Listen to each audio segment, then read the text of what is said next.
kabar Asmara?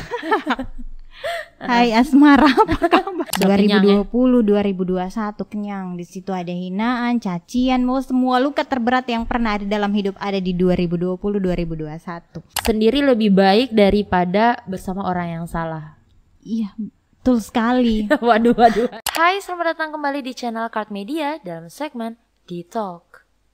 Oke, baik teman-teman, selamat datang kembali di D-Talk. Ini adalah salah satu bintang tamu yang saya tunggu kehadirannya di Card Media di D-Talk, the one and only Pipit Erawan. Halo.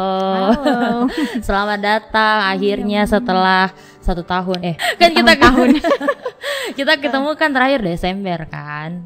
Desember, kayaknya sebelum Desember deh. Iya, bahkan sebelum, artinya akhir tahun. Tahun lalu berarti bisa 1 tahun ya. Baru hampir 1 tahun. Oke, Pit. Ini jujur tanya, ini nama sebenarnya siapa sih? Maksudnya nama kantor lah, nama apa ya? Nama lengkap gitu ya? Pipit Triana Erawan. Oh, Pipit memang. Pipit memang. Oh, soalnya kan rata-rata teman kayak nama Pipit itu biasanya Fitri. Bukan ya? Bukan. Memang Pipit ya? Memang khusus Pipit. Oke, Pit. Nah, kalau Pipit sekarang kesibukannya apa, Pit? Kesibukan saat ini apa? Sekarang kalau dibilang kesibukan sih kayaknya lagi sibuk apa ya? Mungkin lagi sibuk memikirkan hal yang belum tentu terjadi. Waduh, overthinking. Ya mungkin seperti itu. Oke, jadi pura-pura sibuk barangkali saja dipura-purakan lah biar ikut sibuk. Kayaknya kalau dibilang pura-pura juga tidak, dibilang sibuk betulan juga tidak. Aduh, ngambang dong. Tapi yang jelas adalah kesibukan. Sibuk gitu. sekali malah. Oh, aduh, gebrakan ya berarti. Iya, insyaallah. Apa resolusi 2022 kayaknya. Amin. Tapi kalau sekarang sibuknya berarti cuma di bisnis untuk saat ini atau bagaimana? Iya, kalau untuk saat ini masih sibuk memfokuskan diri untuk bisnis dulu. Bisnis Kopi Bisa ya? Iya, tentunya. Atau jangan-jangan Kopi Bisa sudah menelurkan bisnis baru ini. Gebrakan baru. Ini kan Indibol, Pipit terkenal sebagai owner spot wisata andalan warga Bol ya, yaitu wisata Kopi Bisa. Nah, Pipit sendiri bagaimana gebrakan baru dari Kopi Bisa apa sekarang ini? Kalau gebrakan barunya sih Kopi Bisa masih lebih fokus ke brand kopinya dulu. Untuk 2022 ini kita fokuskan dulu ke insya Allah akan launching produk baru. Dari Kopi Bisa. Kopi Bisa akan launching produk kemasan baru. Tapi masih kopi juga. Masih kopi. Masih kopi. Cuma kemasannya lebih baru ya dari yang kemarin. Produknya juga baru dan pasarnya juga baru. Waduh, produk baru tapi tetap masih kopi, cuma dikemas dengan target pasar yang lebih fresh, lebih baru ya. Yang beda dari biasanya. Itu kapan kira-kira ininya launchingnya? Insya Allah dalam waktu dekat. Waduh, mantap, amin. Karena kemarin kan sempat waktu kemarin ada festival kopi ya di Kopi Bisa itu pas ulang tahun daerah Hutda, Hutda itu lumayan menarik perhatian inilah sampai sesulteng gitu, terutama ada beberapa artikel yang saya baca mengangkat festival itu gitu. Pas dilihat-lihat, oh alah. Nah wajar sih kalau harus ada gebrakan baru untuk penyegaran ya. Nah selain itu sejauh ini bagaimana sih perkembangan Kopi Bisa, terutama kemarin kan ada banjir, area-area sana ada banjir ya, itu kena di Kopi Bisa atau tidak? Kalau untuk banjir kemarin sih itu alhamdulillah Kopi Bisa aman. Alhamdulillah. Tamenya kuat ini. Oke. Jadi bagaimana kemarin waktu banjir? Tidak ada sama sekali. Waktu banjir sih kebetulan banjirnya hanya di daerah Tayadun, Pokobo sama Lonu ke arah Pokobo. Jadi untuk kesananya kita kan gunung, jadi alhamdulillah aman. Iya, agak meninggi ke sana ya. Cuma kan bagian Kopi Bisa memang agak turun ya, tapi tetap aman ya. Alhamdulillah aman. Oke, kita kalau berbicara soal Kopi Bisa sendiri, ini kan Kopi Bisa sebenarnya sudah cukup lama ya. Kalau saya lihat sebenarnya sudah berdiri dari tahun berapa? Sudah berapa lama sampai sekarang? Kalau Kopi Bisa itu ada sejak 2014-2013 sudah ada. 2013. 9 tahun. OTW 9 9 tahun ya. OTW 9 tahun. Wah, sudah lama. Nah, dari penglihatannya kita, itu kan Kopi Bisa dijalankan sama keluarga ya. Nah, itu tempat tinggal di situ juga. Kalau awalnya sih tempat tinggal bukan di situ, cuma karena namanya tempat wisata di desa, di daerah terpencil kan itu ada-ada saja bahaya bila ditinggal lama. Makanya sudah sepakat dengan keluarga, ayo bareng-bareng kita seriusi ini. Sama-sama lah kita tinggal di situ. Sama-sama. Sebelumnya di mana sebelumnya? Sebelumnya kita tinggal di Bunobogu. Bunobogu kota. Bunobogunya. Di Bunobogunya. Bunobogu. Bunobogu desa Bunobogu. Iya, Bunobogu kota di mana? Oke, jadi sepakat sekeluarga untuk tinggal di situ sampai sekarang. Sampai sekarang. Dari buka atau nanti beberapa tahun? Nanti beberapa tahun sih, dari agak-agak dekat. 2017 sama. Oke, sekitar 3-4 tahunan ya jalan baru memutuskan tinggal. Soalnya agak repot juga kayaknya bolak-balik. Iya, repot sekali. Oke, nah berarti itu saya lihat yang jalankan ke sekeluarga itu kompak sih sampai bapaknya. Cuma yang mungkin karena saya tidak tahu yang mana mamanya, jadi kayak mungkin yang ini atau bukan, kita tidak tahu kan. Cuma kalau yang saya lihat sering kesana itu adiknya, bapaknya, Pipit juga, pokoknya semua kompak untuk jalankan bisnis ini. Nah pertanyaannya adalah, ini kebun Kopi Bisa ini milik keluarga intinya Pipit atau keluarga besar yang sepakat untuk sama-sama atau bagaimana? Keluarga inti sih, tapi ada dukungan dari keluarga besar. Tentunya. Iya. Cuma kalau kepemilikan memang keluarga inti bapak, orang tua, bapaknya ya? Bapak. Waduh, itu luasnya berapa sih sebenarnya itu? Kalau untuk perkebunannya itu sekitar 8 hektar area perkebunan kopinya. Itu sudah semua difungsikan sebagai itu atau belum? Sudah difungsikan semua, cuma kalau untuk lahan perkebunan kopinya masih sekitar 5 hektar, yang lainnya untuk perkebunan kayu sama. Berarti tidak semuanya untuk wisata ya? Iya, tidak semua. Kalau untuk spot wisata itu hanya sekitar 4 hektar. 4 hektar saja. 4 hektar saja yang dikelola untuk wisata. Memang terlalu luas juga ya. Sedangkan itu saja kayaknya. Kita saja jalan aduh ngos-ngosan, belum ada yang arah tanjakan mau turun, aduh. Nah, itu di dalam itu memang dari dulu ditanami kopi atau baru pas mau buka kebun Kopi Bisa atau bagaimana? Sebenarnya tidak sih. Sebenarnya awalnya itu seperti kebun biasa, ditanami jagung, ditanami kopi juga. Kopi sih belum, kopi adanya itu nanti tahun 2014. Oh, jadi awalnya Kopi Bisa buka tahun 2000 berapa tadi? 2013. Sebelum 2013. Itu saya masih kuliah itu sudah ada ditanam. Berarti sebelum 2013 kan buka Kopi Bisa 2013. Berarti sebelum buka itu sudah ditanam. Sudah kopi ditanam juga.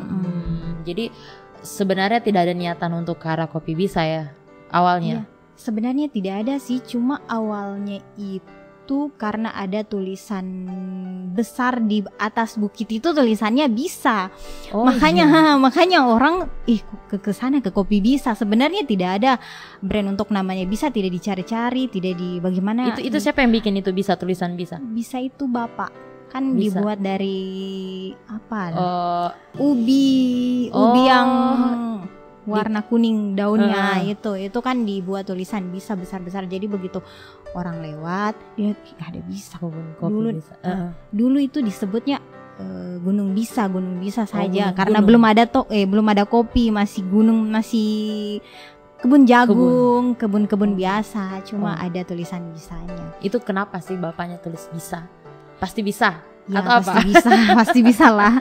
Itu bisa. Memang jargon ya. Nekat. Berarti Om siapa Om Era ya? Iya. Om Era ini ada menanamkan ini juga ya sama anak-anaknya. Cukup peranan seorang Om Era menurut Pipit bagaimana? Luar biasa. Kalau menurut saya Bapak itu adalah orang yang luar biasa. Sangat-sangat luar biasa yang pernah saya kenal lah. Iyalah.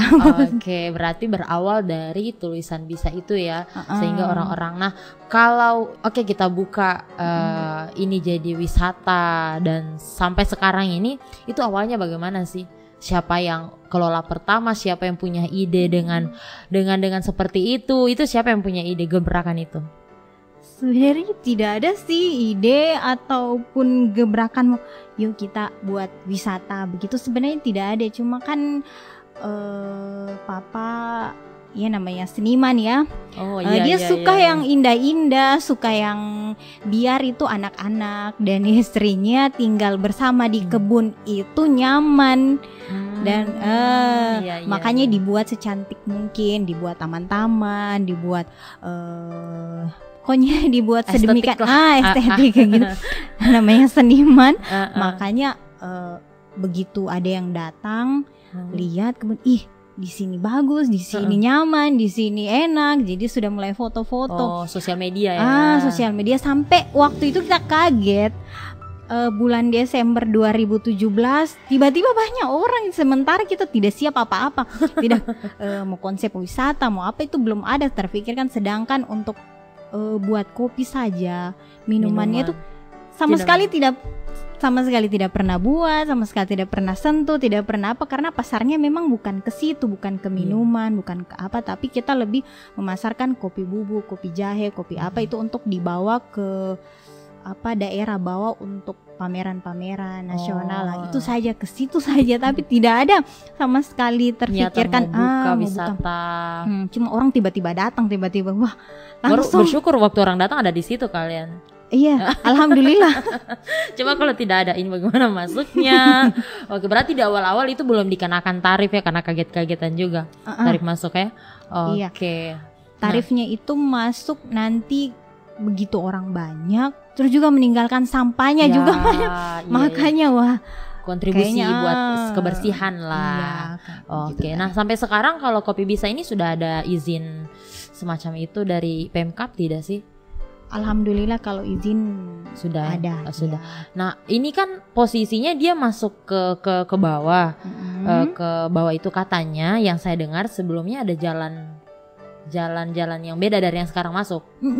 Iya. Itu lewat mana? Maksudnya kenapa bisa dirubah jalan masuknya? Karena banyak pertimbangan sih. Ada bagaimana ya? Rute masuknya. Rutenya masuknya kalau di atas itu lebih enak lah, lebih nyaman, lebih dekat daripada kita lewat bawah. Karena lewat bawah memang tidak semenakutkan lewat atas ya. Tapi kalau lewat bawah agak jauh. Apakah melewati kebun milik orang atau? Iya, itu salah satunya juga. Kalau yang dari yang jalan sekarang ini langsung ya wilayah sendiri ya? Kalau wilayah sendiri juga tidak, cuma ada beberapa bagian untuk jalan itu yang memang sudah dihibahkan gitu. Untuk jalan masuk. Untuk jalan masuk. Oke, berarti terhindarlah dari sengketa dengan lahannya orang yang dilewat-lewat. Sebenarnya itu intinya. Karena kita kan tinggalnya di dalam. Dikelilingi oleh beberapa kebunnya orang. Memang sih, apalagi kalau pulang balik dan ya kalau orang berkunjung, mohon maaf dia punya motor, pasti motor yang ada yang berisik ya kan. Jadi memang agak mengganggu kalau melintasi kebunnya orang. Jadi yang sekarang ini memang sih yang sekarang agak lebih curam, lebih horor sih sebenarnya. Itu kayak baru ditimbun kan, baru masih batu-batu gitu. Cuma untuk seukuran ini kendaraan boleh lah ya.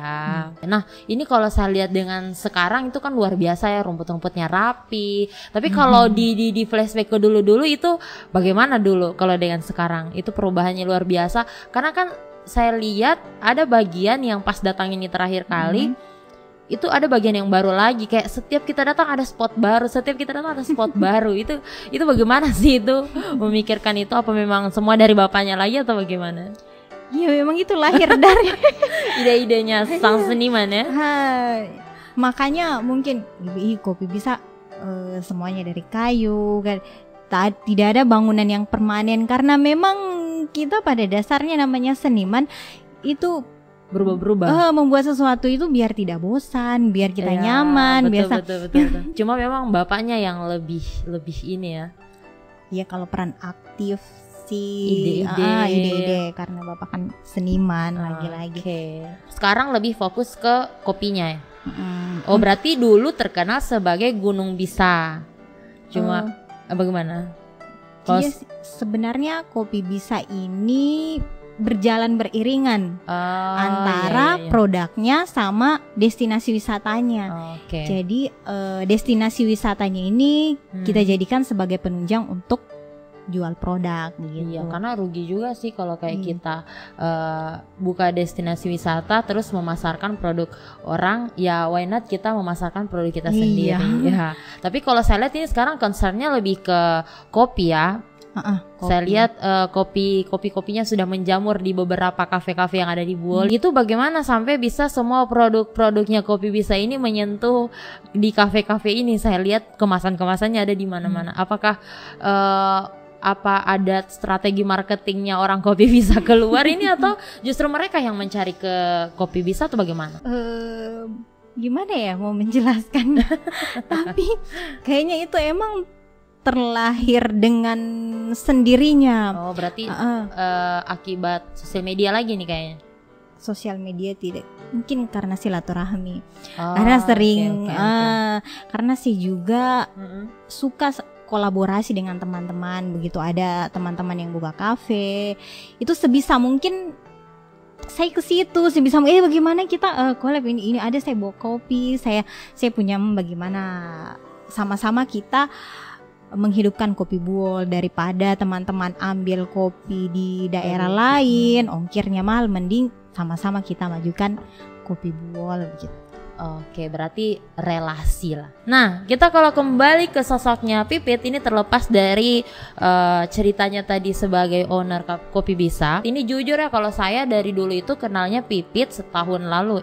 Tahun lalu bukan sih, pas kita lagi ada kegiatan puasa, betul sekali. Pembagian apa ya kemarin takjil. Nah, di situ kita kebetulan kenal dan Pipit posisinya masih sebagai seorang pegawai bank. Oke, salah satu bank di Buol. Itu tahun lalu. Nah, sekarang sudah resign ya. Sudah resign. Nah, biasanya yang saya lihat juga pengalaman teman-teman yang berada di posisi ini lebih nyaman dengan kegiatan kantorannya. Tapi ini Pipit memilih resign gitu. Itu alasan resignnya kenapa sih, Pit? Iya, karena hidup ini adalah pilihan memang ya. Iya, betul sekali. Iya. Kita lebih memilih prioritas dalam hidup kita. Misalnya jika saya bertahan di zona nyaman sebagai pegawai bank, it's okay. Banyak sih emang orang lebih memilih seperti itu. Cuma kalau di saya lebih berpikir jika saya hanya bekerja sebagai pegawai bank, berarti saya hanya mengurus diri sendiri. Saya tinggal sendiri, saya punya pendapatan sendiri, itu tidak bisa dirasakan secara langsung oleh keluarga saya. Tapi kalau saya resign, memilih jalan untuk bersama keluarga saya bukan cuma mengurus diri sendiri, tapi saya mengurus orang tua saya, mengurus adik saya, mengurus rumah, mengurus usaha, mengurus semua apa yang saya tidak dapatkan di rumah itu saya dapatkan. Jadi pilihannya itu saya acungi jempol sih, karena kadang-kadang begini. Pengalaman ya untuk kita seukuran ini kan Pipit masih alhamdulillah masih lengkap orang tuanya ya.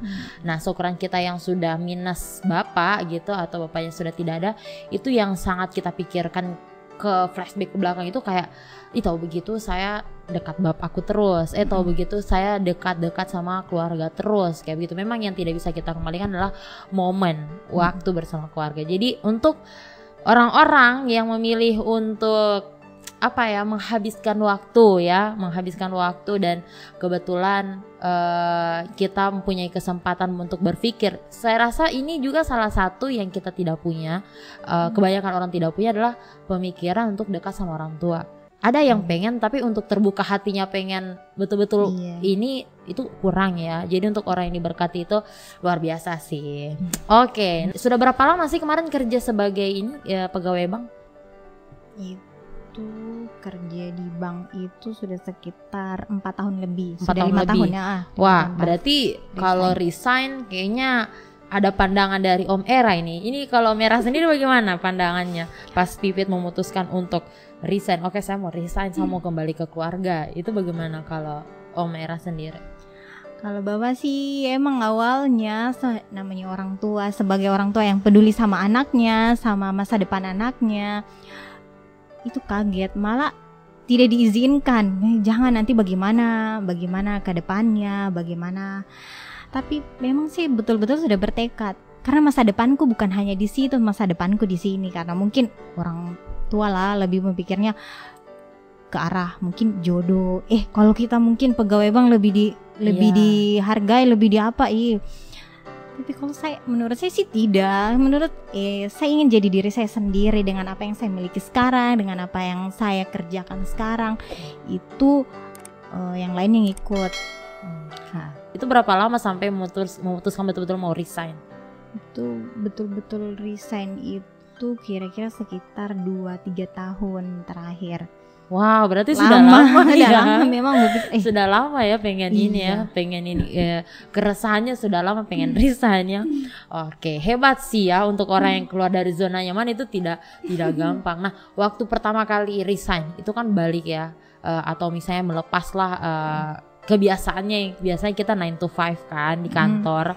Itu perasaannya bagaimana sih pas pertama resign yang kayak aktivitas saya sekarang berbeda? Luar biasa. Luar biasa apa ini? Disyukuri atau ada penyesalan atau bagaimana? Kalau penyesalan sih tidak, tapi mungkin kalau ada rasa capek begitu, mengeluh dalam hati, ya iya manusiawi. Tapi kalau untuk menyesal alhamdulillah tidak, karena ini sudah jalan yang benar-benar sudah bulat, sudah tekadnya sudah bulat dipilih. Jadi tapi memang dibilang penuh perjuangan, penuh drama karena memang sih waktu masih sebagai banker itu berpikirnya mungkin kalau sudah resign lebih nyaman lah, lebih enak, lebih 24 jam di rumah, tidur bisa kesiangan. Tapi setelah dijalani masih lebih enak gitu. Kerja di bank masih malam itu kalau sudah selesai pekerjaan masih bisa istirahat dengan tenang, masih bisa tidur tutup mata. Tapi kalau sekarang tidur siang, tidur malam itu tidak bisa tidur nyenyak. Pasti memikirkan hal-hal yang apa yang mau dikerjakan besok, apa yang. Berarti pola pikirnya sudah berubah ke womanpreneur. Asik. Welcome to the jungle. Jadi memang sih kadang-kadang banyak orang berpikir enak kayak yang punya usaha cuma di rumah, cuma tidur-tidur. Iya sih, badannya kita di rumah, pikirannya kita jauh melanglang buana. Pokoknya kemana-mana lah pikirannya gitu. Resminya resign kapan sih? Resminya resign Agustus tahun lalu. Iya. Oh berarti habis Lebaran. Setelah Lebaran ya. Setelah Lebaran resign, Mas. Kan terakhirnya di Toli-Toli.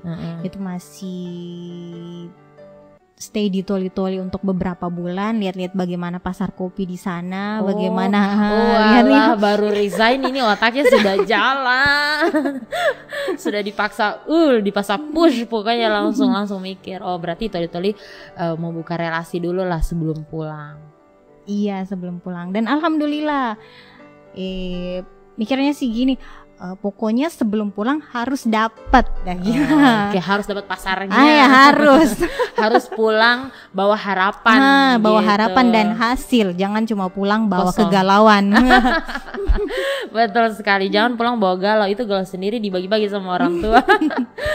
Oke, baik. Nah, mumpung kita lagi berada di bulan Februari, yang dimana bulan Februari ini kental sama fall in love, full of love gitu. Wow. Kalau bicara soal bulan Februari itu biasanya ke arah-arah romansa, hubungan percintaan, asmara gitu lah.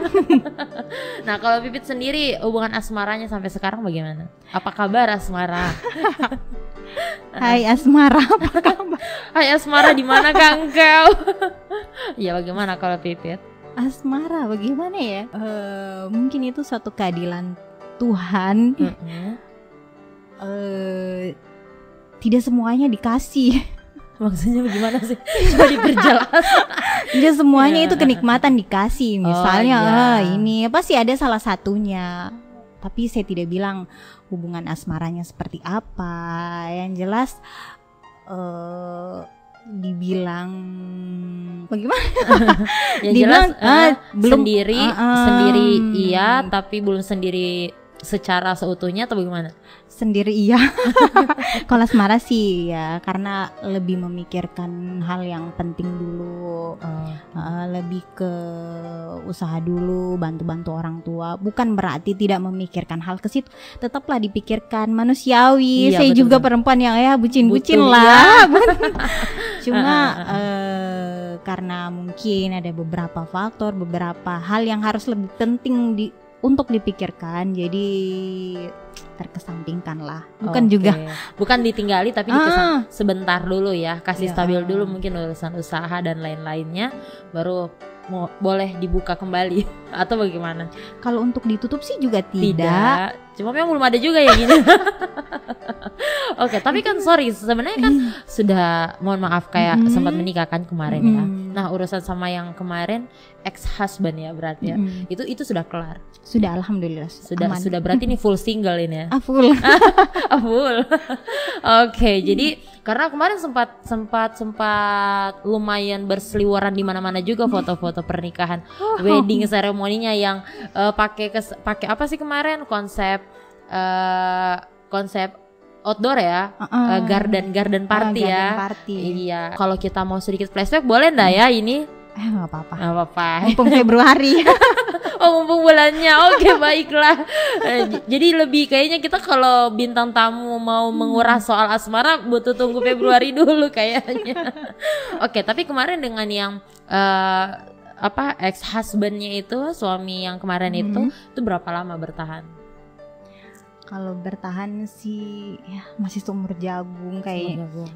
Baru 5 bulan bertahan. Wah, 5 bulan kemudian memutuskan pisah begitu?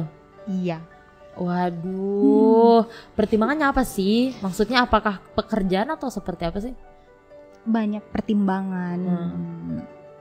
Memang itulah mungkin pesan juga buat teman-teman mungkin yang pengen nikah cepat-cepat, kayak lagi bucin-bucinnya nikah muda, itu pikir 2 kali lah sebelum nikah, karena memang bahayanya kita nikah itu di situ. Kita tidak berpikir bagaimana ke depannya, bagaimana nanti kita cuma mengikuti kata hati. Ya udah pengen nikah nih, udah tua, udah umur segini, jadi harus nikah.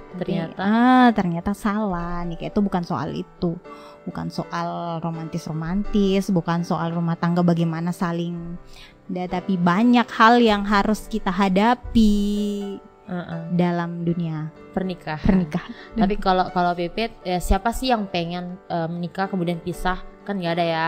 Tidak ada orang yang merencanakan menikah kemudian habis itu pisah, sama sekali tidak ada.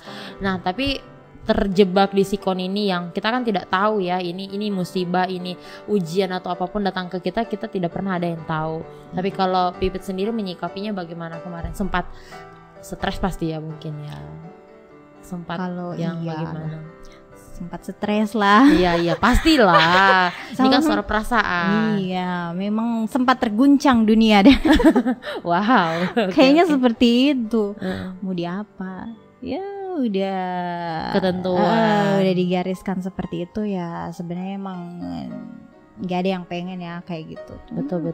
Memang berarti dari seorang Pipit ini ada pesan untuk semua yang bercita-cita nikah muda itu. Sebenarnya kalau dari pengalaman pribadi, ini justru sebenarnya saya salah satu orang yang paling tidak suka ketika ada orang meminta tipsnya apa sih buat menikah.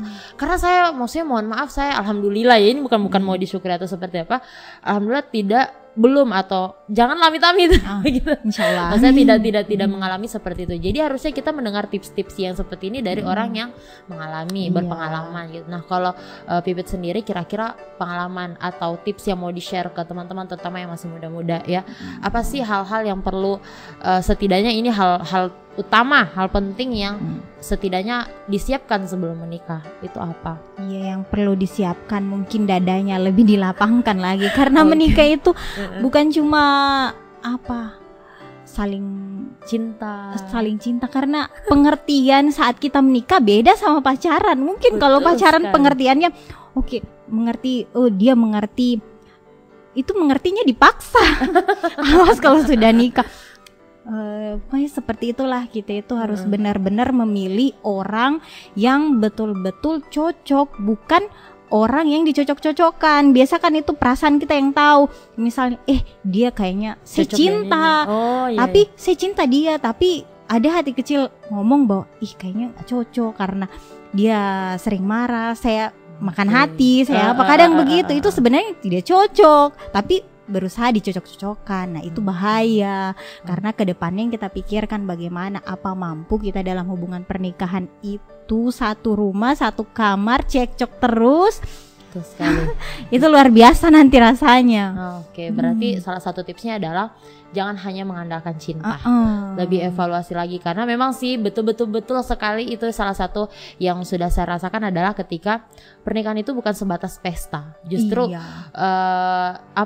hidup sebenar-benarnya itu setelah, bahkan bukan 1 bulan habis menikah, bukan kayak 1 minggu habis pesta, bukan, tapi mempertahankan setelah 1 bulan, 2 bulan, 3 bulan, itu yang betul-betul cekcoknya luar biasa. Ternyata itu ibaratnya kalau orang tua bilang ya, kalau saya yang sering saya dengar adalah pernikahan itu bedanya sama pacaran adalah kalau pacaran yang dilihatnya bagus-bagus. Tapi apakah Anda siap setelah pesta pernikahan melihat yang tidak bagus-bagus dari pasangan Anda? Disitulah titiknya.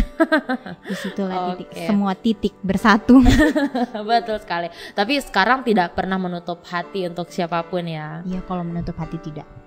Cuma kalau ada yang mau dilihat-lihat dulu, lebih mempertimbangkan berarti ya sampai sekarang ya, belajar dari pengalaman kemarin. Iya sih, lebih mempertimbangkan. Sebenarnya mempertimbangkan tidak juga tidak muluk-muluk sih. Tidak muluk-muluk, cuma bagaimana sikap barangkali ya. Ya serahkan saja sama yang jelas niatannya tidak mau sama dong, seperti yang sebelumnya. Tidak ada. Ya siapa sih? Apa sih kebanggaan dari banyak-banyak ya kayak begitu kan. Tidak ada yang mau gagal berapa kali itu enggak ada. Berarti struggle sekali ya ini kalau dilihat perjalanan hidup seorang Pipit mulai dari pernikahan, kemudian resign, memutuskan. Wah, luar biasa sih. Karena kalau dibilang cerainya kapan sih resmi cerainya?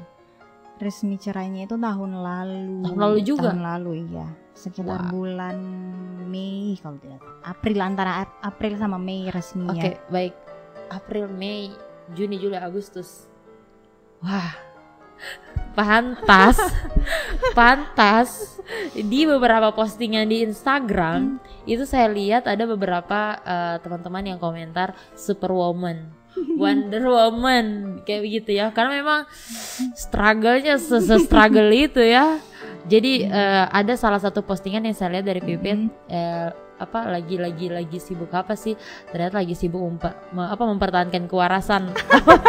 Ya kan, konten Instagram kan? Iya. Oke, nah kalau Pipit selama menjalani berarti 2021 ini penuh wow, pokoknya semua ada di 2021. Sudah 2020, kenyang, 2021 kenyang. Di situ ada hinaan, cacian, mau semua luka terberat yang pernah ada dalam hidup ada di 2020, 2021. Wow, semoga Amin. Semoga di 2022 ya kita tidak bilang ini habis, tapi berkurang lah. Ya, semoga bukan masalahnya yang dikurangi untuk 2022, tapi dadanya yang dilapangkan. Betul sekali. Jadi sabarnya.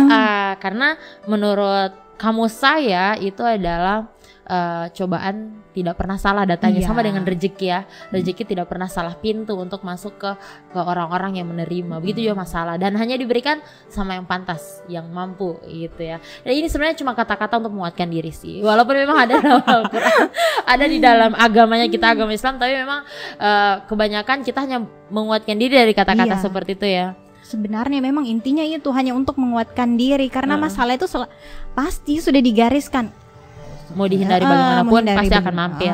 Kalau memang takdirnya sudah sama kita. Oke, nah kalau misalnya ada pernyataan yang mengatakan bahwa sendiri lebih baik daripada bersama orang yang salah. Iya, betul sekali. Waduh. Lebih baik sendiri. Lebih baik kita menerima orang baru begitu, daripada bertahan sama orang-orang yang toksik, orang-orang yang salah. Itu lebih baik kita bukan melupakan teman lama atau apa tidak, tapi sebisa mungkin lah kita menyayangi diri sendiri dengan menghindari hal-hal yang buruk yang akan terjadi di diri kita. Salah satu bentuk menyayangi tubuh. Menyayangi perasaan sendiri, menyayangi ya kita beri ruang sedikit lah untuk diri kita berbahagia, diri kita tersenyum, jangan hanya memikirkan orang lain, dan itu pun orang yang salah. rugi waktu. Betul. Sebenarnya kita harus memikirkan sesuatu yang lebih penting. Esok kita sudah bisa bikin ini, bisa bikin brand baru, bisa. Nah, waktu kita cuma habis untuk memikirkan orang yang salah. Sedih-sedih, galau-galau. Oke, silakan minum dulu ini biar tidak terlalu galau. Oke, sambil minum. Oke. Ini kalau bicara soal pandang, sebenarnya dari pernyataan tadi adalah silakan minum. Dari pernyataan tadi adalah sendiri lebih baik daripada bersama orang yang salah. Kalau saya sendiri melihatnya sebenarnya begini, memang sih betul kalau orangnya salah ya sebaiknya harusnya dihindari. Cuma pertanyaannya adalah apa yang membuat itu salah gitu. Sementara kan kita yang memilih. Pertama ini kan berarti kalau orangnya salah, dia sedang bersama kita, kemudian kita tahu dia salah dan kita memilih untuk menjauh gitu. Nah mungkin itu tadi ya kalau masih soal remaja, ya mungkin kita terlalu gegabah untuk memilih bersama dengan orang tersebut sehingga disebutnya itu salah begitu. Nah tapi kalau saya adalah apakah ini tidak mesti dilihat dari dua sisi dulu? Iya. Kayak bertahan itu sambil evaluasi apakah sayanya yang salah. Itu sudah pipit lalui ya kemarin ya. Iya, sudah evaluasi diri. Sudah evaluasi, sudah coba bertahan. Tapi mungkin ya pada dasarnya namanya tidak jodoh. Iya, tidak berjodoh ya, seperti itulah. Cuma kalau untuk bertahan, untuk seperti drama-drama di film-film bagaimana cara bertahan itu seharusnya diterapkan. Ya itu sudah berusaha dilakukan. Cuma ya mau diapa? Tapi memang sih kalau untuk suatu kegagalan itu kita nggak cuma lihat dari satu sisi, dari misalnya sisinya dia jahat, dia salah. Nggak, salahnya itu bukan sepenuhnya ke orang yang salah, tapi ke diri kita sendiri gitu. Kita salah, entah itu kita salah mengerti atau kita salah berdoa. Ini yang sebenarnya saya takutkan dari apa yang terjadi kemarin, itu salah berdoa. Enggak juga. Iya sebenarnya itu salah berdoa. Kalau ada statement salah berdoa. Jadi kalau misalnya ini juga tips ya bagi teman-teman sekalian. Ada sih yang bilang, memang yang pernah sampaikan ke saya, kalau berdoa jangan berani sebut namanya dalam doa, karena kita nggak tahu dia itu orangnya seperti apa, dia itu emang cocoknya terbaiknya untuk kita atau tidak, karena Tuhan itu maha mengabulkan apa yang kita minta. Kita minta menyebut namanya untuk jadi pasangan kita, tapi kita tidak tahu ke depannya dia itu terbaik atau untuk kita atau tidak. Oke, baiklah. Kadang-kadang begini, sama sih prinsipnya seperti kayak orang tua anaknya minta ini, ini, orang tua bilang oh itu tidak bagus, tapi anaknya ngotot ya sudah dikasih. Sebenarnya itu seperti pembelajaran sih, kayak seperti komunikasinya Tuhan, kayak bilang oke, ini yang kau minta saya kasih, coba lihat sendiri pilihanmu bagaimana gitu. Bisa kamu atur sendiri urusanmu? Tentu tidak bisa. Di situ kita kembali ke diri kita sendiri, ya Allah. Ternyata. Nah, kalau soal tadi yang bilang kayak soal doa yang salah, kalau saya lagi lebih kepada doamu tidak spesifik. Begitu. Kadang kayak begini. Orang bilang, saya sudah berusaha tapi kok ya rezekiku begini-begini terus, saya sudah begini tapi kok seperti ini. Ternyata adalah doa kita yang tidak spesifik itu lebih kepada ya Allah, saya pengen punya, contoh ya kalau di saya dan suami itu kayak ya Allah, saya pengen punya rezeki, saya pengen punya banyak rezeki. Dari dulu kita sebutnya itu. Nanti dekat-dekat ini sudah sangat menginginkan pengen punya anak, ternyata kita flashback kayak evaluasi, oh iya, dulu kita mengkritisi diri, kita bilang dulu kita pengen punya rezeki, walaupun kita mengerti anak itu adalah rezeki, tapi kita sangat tidak spesifik. Ya Allah, saya pengen punya anak, saya pengen punya anak. Nah sekarang untuk beberapa tahun ini itu sudah lebih kayak ya Allah pengen punya anak, tapi makin kesini kayak makin lama dikasih itu kan walaupun memang sudah digariskan kapan, tapi kita tetap harus berusaha dan berdoa.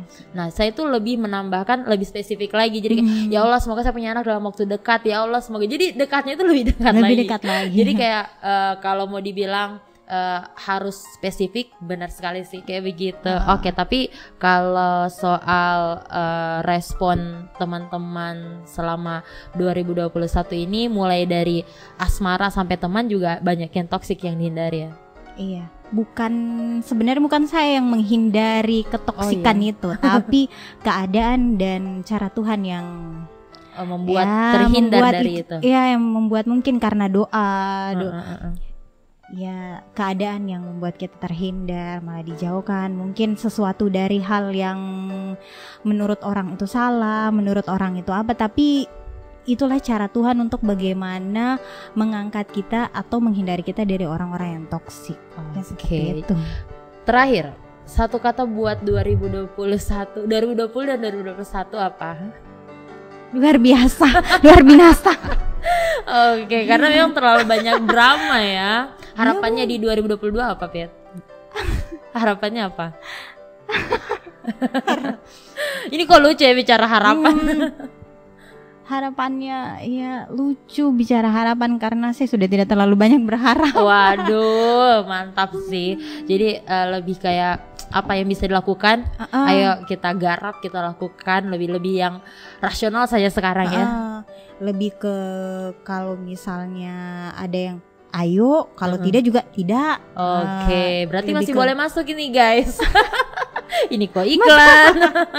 Oke, jadi masih maksudnya tidak menutup diri, tidak membatasi ruang, tidak membatasi gerak sama sekali. Kalau Allah ayo, kalau belum ya belum, kayak begitu ya. Ya. Pokoknya nggak terlalu dipikirin lah. Iya, jalan lah. Iya, jalan sesuai. Karena emang udah diporsikan lah, udah ada porsinya, udah kamu tahun begini akan begini, kamu itu udah ada. Saya yakin dengan keajaiban Tuhan. Saya yakin doa-doa yang selama ini dipanjatkan, dulu apa yang saya lakukan itu tidak ada yang sia-sia. Oke, betul sekali. Jangan disesali lah. Iya. Itu step pendewasaan diri ya. Oke, terakhir Pit, ada pesan gak sih buat teman-teman penonton? Terserah itu mau soal womanpreneur, mau soal asmara. Mungkin asmara lebih seru karena lagi bulan-bulannya.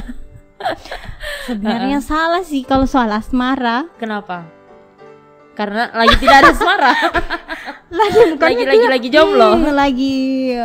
Lagi kalah soal asmara. Waduh, lagi kalah guys. Lagi perlu belajar untuk bagaimana membentuk asmara itu dengan baik. Oke. Tapi kalau bicara soal asmara sebenarnya tidak ada cara sih, kalau saya pribadi tidak ada cara sih. Yang ada adalah jodoh itu bukan juga cerminan. Jadi kalau ada yang bilang jodoh itu cerminan diri, kau baik, jodohmu pasti baik. Kalau saya tidak. Justru kalau kita bercermin itu adalah kiri ke kanan, kanan ke kiri, betul tidak? Betul kan? Betul. Artinya kalau cerminan diri itu adalah bisa jadi kebalikan. Entah mungkin dia sama-sama, contoh kayak misalnya banker, kemudian dia sama-sama banker, pasti ada yang beda atau ada yang berkebalikan, entah sifatnya, cara penyelesaian masalahnya, respon dan lain-lain. Termasuk saya pribadi ya, kalau mau dilihat mungkin siapa tahu bisa memberikan masukan juga buat teman-teman. Saya adalah orang yang hiperaktif, suamiku yang sangat jauh dari hiperaktif. Jadi itu betul-betul cerminan. Makanya kalau mau dibilang soal jodoh, tidak ada belajar, tidak ada apapun, cuma fokus memperbaiki diri saja. Pokoknya apapun yang ibaratnya apapun yang kita lakukan tidak yang sia-sia seperti bilang tadi. Tadi yang sia-sia. Jadi pesannya apa ini buat penonton? Pesannya tetap semangat, cintai apa yang ada di hadapanmu. Tidak usah cari jodoh. Tidak usah cari yang bukan cari. Cari kok dicari. Tidak usah terlalu muluk-muluk. Serahkan saja semuanya sama yang berhak menentukan sesuatu.